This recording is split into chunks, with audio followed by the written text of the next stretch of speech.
तारीख थी 2 जुलाई 1955, जब एक DC-4 नाम के जहाज ने न्यूयॉर्क से मियामी के लिए उड़ान भरी थी, जिसमें उस समय 4 क्रू मेंबर और 57 यात्री मौजूद थे।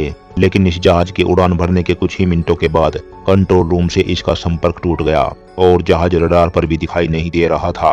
कंट्रोल रूम में बैठे सभी लोगों को यही लग रहा था, यह कोई तकनीकी समस्या हो सकती है जिसकी वजह से ये सब हो रहा है। लेकिन जब कई घंटों तक विमान से कोई भी संपर्क नहीं हुआ, तो सभी लोगों को इस बात का अंदाजा हो गया था कि शायद प्लेन कहीं न कहीं क्रैश हो गया है। उस दिन के बाद से DC-4 चार्टर नाम के इस जहाज को खोजने के लिए कई रिसर्च टीमों को काम पर लगाया गया, लेकिन जहाज का कोई भी नामो निशान नहीं मिल पाया। रिसर्च टीम का यह मानना था कि अगर यह प्लेन कहीं भी क्रैश हुआ होता तो उसका मलबा जरूर मिलना चाहिए था, लेकिन ऐसा कुछ भी नहीं हुआ। इसीलिए इस जहाज के रहस्यमयी ढंग से गायब होने की इस घटना को समय के साथ भुला दिया गया। लेकिन इस घटना की कहानी यहीं पर ही खत्म नहीं होती।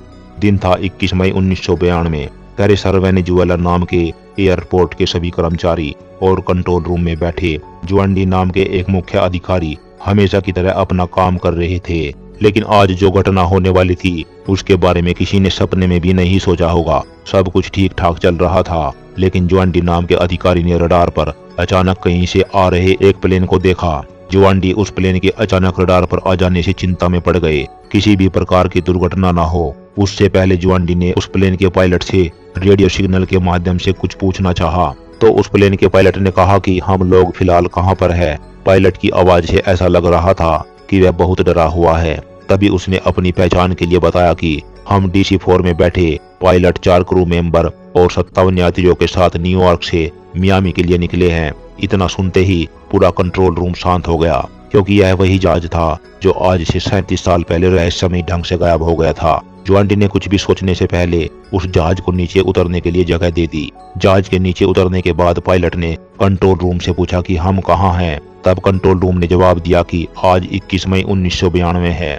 यह कैरेसर वेनेजुएला का एक इंटरनेशनल एयरपोर्ट है। तभी उस प्लेन में बैठे एक पायलट ने दूसरे पायलट से कहा कि ऐसा हो ही नहीं सकता, यह संभव ही नहीं है, हम कहाँ आ गए हैं। तभी जुआंडी ग्राउंड क्रू को उनकी सहायता के लिए नीचे भेजते हैं। जैसे ही ग्राउंड क्रू उस जहाज के पास पहुंचा तो तभी पायलट ने खिड़की से झांक कर कहा, दूर हो जाओ, हमारे पास मत आना, हम वापस जा रहे हैं। इतना कहते ही पायलट ने खिड़की को बंद कर दिया। लेकिन खिड़की को बंद करते समय एक चीज उसके हाथ से नीचे गिर गई थी। जो चीज पायलट के हाथ से गिरी थी वह कोई मामूली चीज नहीं थी, बल्कि वह साल 1955 का कैलेंडर था, जो इस घटना का सबसे बड़ा सबूत था। उसके बाद वह प्लेन वापस हवा में उड़ गया, जिसका आज तक कभी भी पता नहीं चल पाया, और वह आज तक एक रहस्य ही बना हुआ है। कुछ लोगों ने इसे झूठी कहानी बताया, लेकिन कंट्रोल रूम और पायलट की बातचीत की पूरी रिकॉर्डिंग और पायलट के हाथ से गिरा कैलेंडर इस बात का सबूत है कि यह पूरी की पूरी घटना बिल्कुल सच है।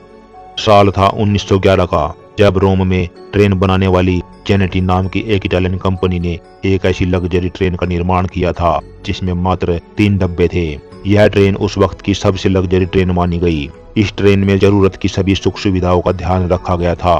ट्रेन की पहली यात्रा के लिए 106 यात्रियों को चुना गया था, जो आखिरी स्टेशन पर जाते और वापस अपने स्टेशन पर आ जाते। पहली यात्रा के दौरान ट्रेन में सभी यात्रियों के लिए खाने पीने जैसी तमाम व्यवस्था की गई थी, ताकि सभी लोगों के बीच इस ट्रेन की लोकप्रियता बढ़ जाए। तारीख थी 14 जुलाई 1911 है, जब ट्रेन ने अपनी पहली यात्रा शुरू की और हरे भरे पेड़ पौधों से होकर गुजरने लगी। ट्रेन को यात्रा के दौरान पहाड़ों के बीच बनी एक सुरंग से होकर गुजरना था, जो लगभग आधा किलोमीटर लंबी थी। वह सुरंग उस समय की सबसे लंबी सुरंग थी। जब ट्रेन उस सुरंग से गुजरी तो बहुत से लोगों ने ट्रेन को अंदर तो जाते देखा, लेकिन यह ट्रेन कभी भी बाहर नहीं आई। इस घटना के बाद रेलवे के कर्मचारी और पुलिस ने काफी छानबीन की, लेकिन ट्रेन का कोई भी नामो निशान नहीं मिला। इस ट्रेन को किसी एक ने भी बाहर जाते हुए नहीं देखा। हैरानी की बात यह थी कि यह सुरंग सिर्फ आधा किलोमीटर लंबी थी और कोई भी किसी भी प्रकार का रास्ता उसके अंदर नहीं था। काफी जांच पड़ताल के बाद 2 लोग मिले जिनका कहना था कि वह लोग उस ट्रेन में ही यात्रा कर रहे थे।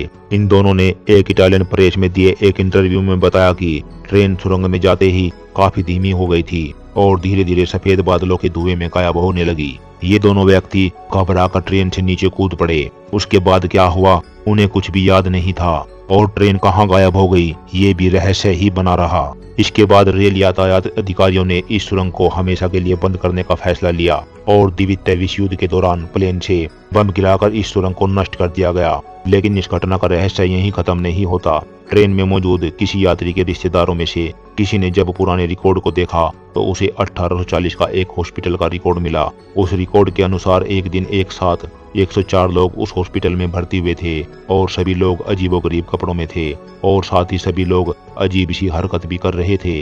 भर्ती किए गए मरीजों में से किसी एक के पास एक सिगरेट का पैकेट था जिस पर 1907 लिखा हुआ था। सिगरेट का यह पैकेट अभी भी एक मैक्सिकन संग्रहालय में सुरक्षित है। इसके बाद यह माना जाने लगा कि ये 104 लोग जेनेटिक की ट्रेन से गायब हुए लोग ही थे जो समय यात्रा में फंसकर 1840 में पहुंच गए थे। यह घटना भी आज एक रहस्य ही है जिसे आज तक भी सुलझाया नहीं जा सका। बस आज की वीडियो में इतना ही। फिर मिलेंगे अगली वीडियो में एक और रहस्यमय घटना के साथ। वीडियो में यहाँ तक बने रहने के लिए आप सबका धन्यवाद।